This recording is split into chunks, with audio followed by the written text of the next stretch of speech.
ചായ ചായ ഒന്നും ഇല്ലടാ, നല്ല കാറ്റൽ ഉണ്ടാക്കുന്നേ. രാവിലെ കയറ്റല് തേച്ച് നോക്കിയത് ഇവിടെ തിരക്കിലാന്നുണ്ട്. അതാ പിന്നെ ഞാൻ എന്റെ പൊന്നു വിഷ്ണു, ഞാൻ പറയട്ടെ, ഞാൻ കേൾക്കും. ഫസ്റ്റ് ആയിരുന്നു കേൾക്കാറ്. ഞാൻ ഇന്നലെ കിടന്ന് തുടങ്ങിയപ്പോ ഞാൻ ജില്ലൊക്കെ പോയ സ്ഥലത്ത് അവിടെയാണ് ചെമ്പപ്പ് വെച്ച്. ഞാൻ രാവിലെ എണീറ്റപ്പോൾ ഞാൻ കിടക്കാൻ തൊട്ടിപ്പുറത്തോട്ടായിരുന്നു. എന്തോ സംഭവിക്കുന്നത് പോലെ എനിക്ക് തോന്നുന്നു. നീ രാത്രി പ്രേതപ്പാടങ്ങളൊക്കെ കണ്ടിട്ട് നീ മനുഷ്യനെ പേടിപ്പെടുത്താനായിട്ട്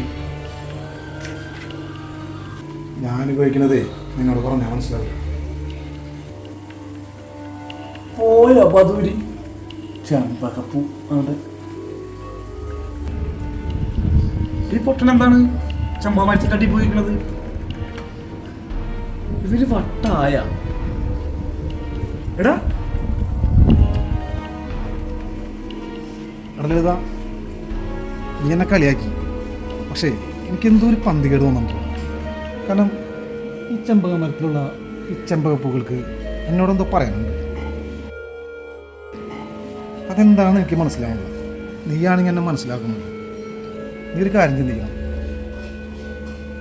കാമദേവൻ 5 അമ്പാണുള്ളത്. ആ 5 അമ്പിൽ ഒരമ്പാണ് കരിമ്പിൻ്റെ അമ്പ.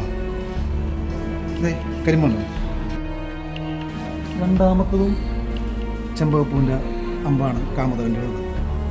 അപ്പോൾ ഇത് രണ്ടും ഒരുമിച്ചാണ് ഇവിടെ നിൽക്കുന്നത്, അടുത്തടുത്ത്. അതാ പറഞ്ഞു, എനിക്കെന്തോ തോന്നണുണ്ടോ, എനിക്ക് മനസ്സിലാവണല്ലോ എന്താണ്.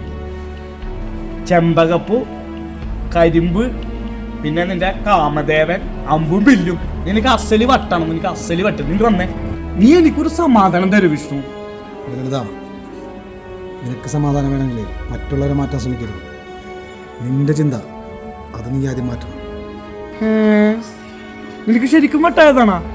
എടാ നീ വന്നടാ. ഞാൻ കാത്തു നിൽക്കുകയായിരുന്നു അല്ലേ?